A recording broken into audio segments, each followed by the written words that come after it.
សូមជម្រាបសួរពុកម៉ែបងប្អូនសូមស្វាគមន៍មកកាន់តម្រុយឆ្នោតយួនប្រចាំថ្ងៃសម្រាប់ថ្ងៃទី4ខែ10ឆ្នាំ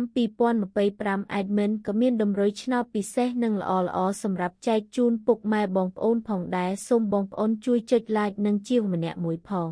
ដើម្បីមានភាពងាយស្រួលក្នុងការតាមដានតម្រុយឆ្នោតរៀងរាល់ថ្ងៃចឹងកុំឲ្យខាត់ពេលពុកម៉ែបងប្អូនយូរចឹងសូមចូលមកកាន់តម្រុយឆ្នោតយួនយើងវិញសម្រាប់ម៉ោង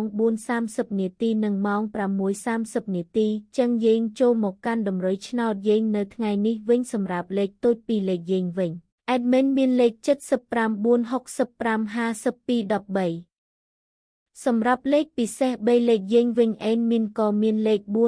465គុណនិងលេខ